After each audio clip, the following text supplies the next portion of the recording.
I funded my girlfriend's dream business for 3 years only to discover she was scamming me, dating other men, and building a fake empire using my money while calling me her gullible safety net behind my back.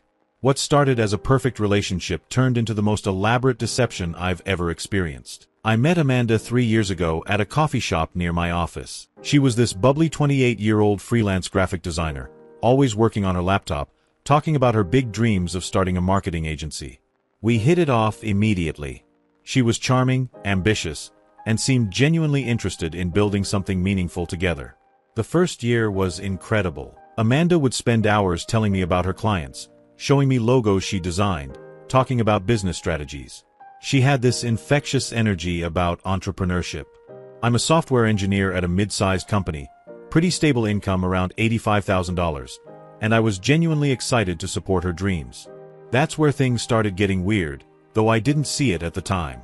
Amanda would always have these, almost, moments. A big client was about to sign, she was close to landing a corporate contract, or she'd just missed out on a huge opportunity. There was always drama, always something keeping her from that big breakthrough.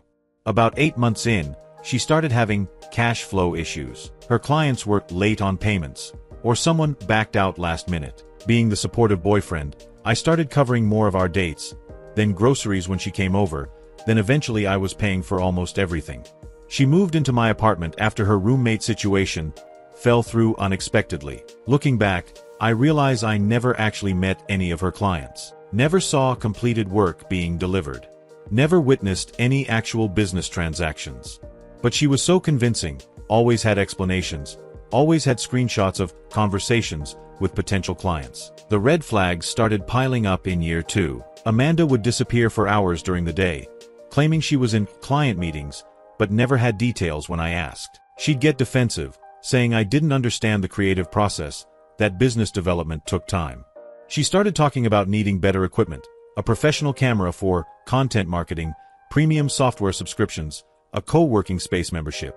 I paid for all of it. Probably dropped $15,000 over 6 months on her business needs. She kept promising that once things took off, she'd pay me back with interest. We were partners, she said, building our future together. Then came the social media stuff. Amanda started posting constantly about her entrepreneur journey. Motivational quotes, photos from coffee shops with her laptop, stories about grinding and building dreams. She gained a decent following, maybe 8,000 people, all engaged with her content about starting a business. But here's what bothered me, she never posted about us. I'd see her stories about working late, about sacrifices, about being focused on building an empire, but I was invisible.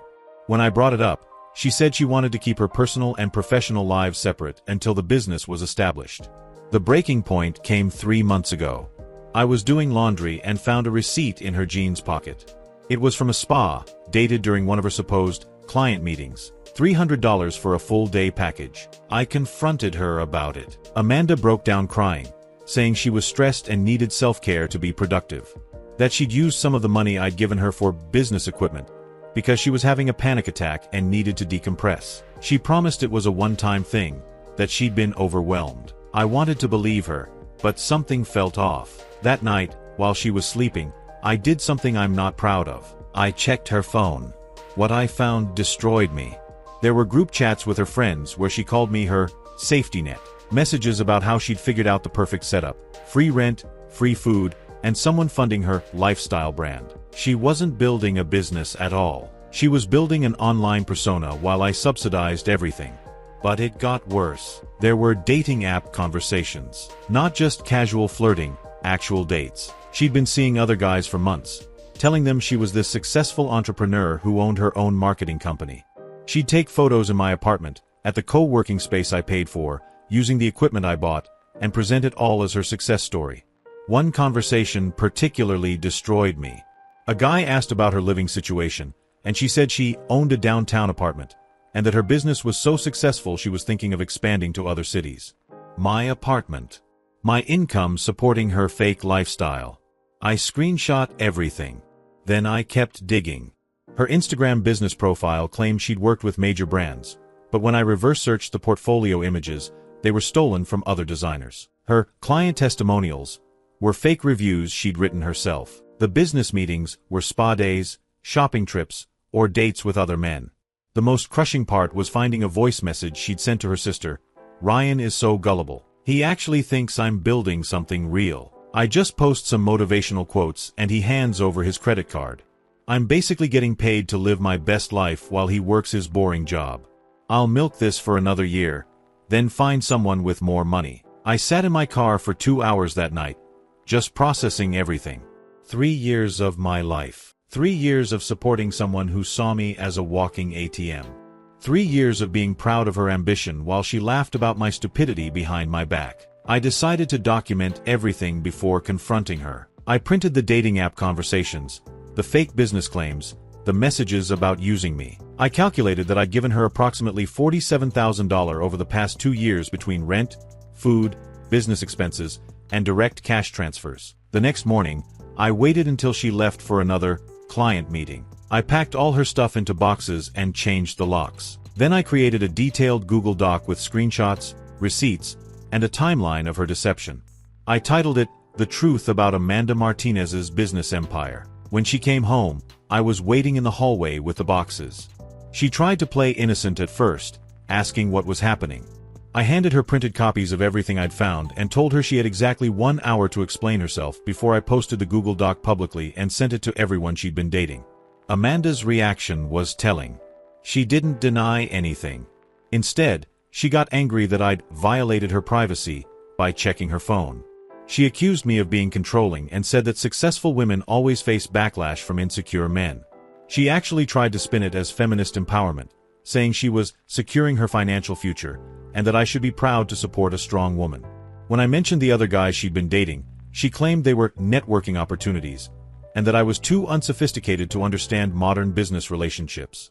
The delusion was incredible. I gave her 3 options. Pay me back the $47,000, explain everything to her online followers and the men she'd been dating, or I'd expose everything myself. She chose option 4, screaming that I was financially abusing her and threatening to call the police. That's when I posted the Google document. I tagged her Instagram account and shared it in several entrepreneur groups she was active in. I also sent screenshots directly to the 3 guys I'd seen her dating, along with evidence that she'd been lying about her living situation and business success. The response was immediate and brutal. Her Instagram comments exploded with people calling her out. The entrepreneur groups banned her for fraud. 2 of the guys she'd been dating confronted her publicly, with one posting his own thread about how she'd scammed him into paying for expensive dinners while claiming to be a successful business owner. But Amanda wasn't done. She tried to control the narrative by posting a long Instagram story about how her abusive ex had financially controlled her and was now harassing her online because she'd finally left him. She claimed I'd stolen her business ideas and was trying to destroy her career out of spite. That backfired spectacularly. People started digging deeper into her claims, reverse-searching more of her portfolio images, fact-checking her business registration claims. Someone found that her marketing company wasn't even legally registered anywhere. Her follower count started dropping rapidly as people realized her entire online presence was fabricated. The most satisfying moment came when her sister called me. Apparently, Amanda had been telling her family that she was successfully running a marketing company and dating a successful entrepreneur, me, but elevated in her stories. Her sister had been bragging to friends about Amanda's business success. When the truth came out, the family was mortified. Her sister apologized profusely and revealed that this wasn't Amanda's first time pulling something like this. She'd apparently done similar things in college, creating fake internships and lying about job offers to get money from their parents. The family had hoped she'd outgrown it. 3 weeks after everything exploded, Amanda tried one last manipulation tactic. She showed up at my office, crying, claiming she'd been diagnosed with a mental health condition that explained her behavior. She said she was in therapy and wanted to make things right. She offered to pay me back in installments and asked for another chance. I recorded the conversation on my phone. She admitted to everything, the fake business, the dating apps, using me for money. But she framed it all as symptoms of her supposed condition, saying she'd been dissociating and not fully responsible for her actions. I told her I'd accept her repayment plan but that our relationship was permanently over. She agreed, signed a written repayment agreement, and promised to start sending money within the week. That was 6 weeks ago. I've received exactly $200. When I texted asking about the payment schedule, she blocked my number. When I reached out through a friend, She claimed the repayment agreement was signed under duress and wasn't legally binding. So yesterday, I took everything to a lawyer. Turns out I have a solid case for fraud, and possibly theft by deception. The lawyer was particularly interested in her fake business claims and how she'd used those lies to obtain money from me. We're filing a lawsuit this week. The kicker? Amanda's trying to rebuild her online presence under a new name, claiming to be a trauma recovery coach who helps women escape financial abuse. She's posting about surviving a toxic relationship and building a business from nothing.